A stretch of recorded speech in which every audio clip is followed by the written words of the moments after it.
What's up, everybody? I'm going to do a little review on this Klipsch 3 Plus I just got.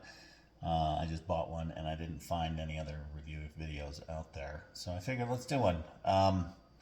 I have it sitting here in my kitchen, this little breadbasket space. I've had the Klipsch 1, the original smaller version of this, sitting in this location for about the past 5 years since it first came out. The one with the brown cloth and the copper knobs and switch. And generally speaking, I've been super happy with it. We kind of just sit here at our countertop and, sometimes we're just hanging out and jamming out the music with friends, or sometimes just my wife and I. And for this little space, it works well. The other one worked well. Now, this is absolutely an upgrade. It's a little bigger, but not much bigger. If you're looking at this video, you probably know a little bit about this thing already. So my frame of reference is going to be in comparison to the one that I've had here, which is the Klipsch 1. There's no doubt about it. It's way deeper bass, thicker sound. It's like twice the power as that one. And you can hear it. The nice little bonus with this thing is that it has the app. It's got a 3-band EQ in there. You can daisy chain a bunch of these things together via the app, so you can have them around your house. It could be your whole house sound system if you really wanted. I'm kind of an audiophile nerd. I've got a sound system in every room, so this is really just like the kitchen hangout space system. And for what it is, it's fantastic. It's louder than we need. It's clear. And I'll say this about this and all the other ones. If you know Klipsch's sound signature, this has it. It's got that warm, fuzzy sound, a little... I always liken it like in the mids and certain vocals, I almost hear like a little kazoo over the back of everything. If you like their sound signature, it's a nice piece.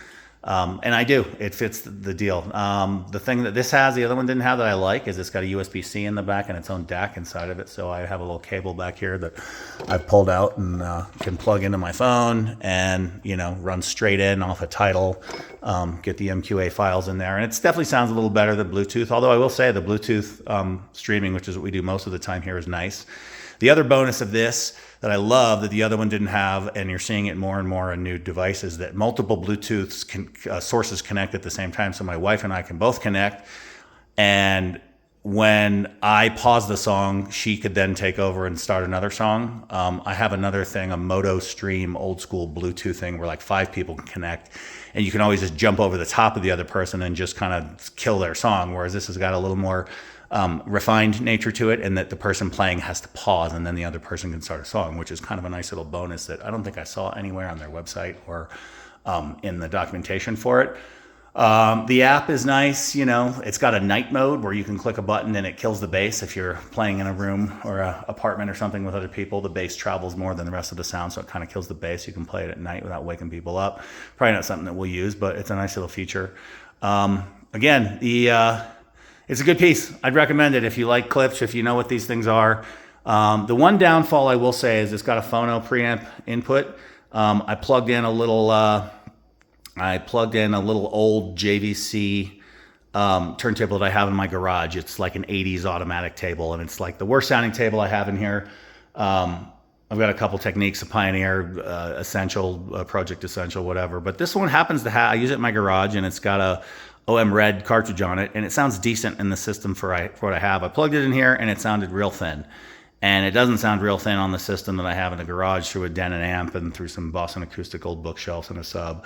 But not the speaker, just the sound quality was a little thin, and I'm going to liken that to the phono soundstage that's built in this. I don't think it's blowing anybody's minds. But then again, if you're plugging a turntable in this and using this as your like primary sound for a room, a living room, or something like that, you're not exactly rocking audiophile grade system. So in that instance, I'm sure it's going to be fine. I have yet to plug in another table. I got a couple other ones that I may try at some point. Thought it might be just kind of fun spinning records here while I sit doing the living room. Instead of doing the living room over there, I can do it when I'm hanging out with the wife here. But anyway, it's a good piece. I'd absolutely recommend it. Again, meets the Klipsch sound signature. Nice piece. I ordered it directly from Klipsch. There's only a couple places that have it right now. I'm sure eventually you'll be able to get this thing everywhere. I think it's worth the upgrade over the one. I listened to the original 3 and I've seen the other 3s, probably similar in terms of sound quality to that thing.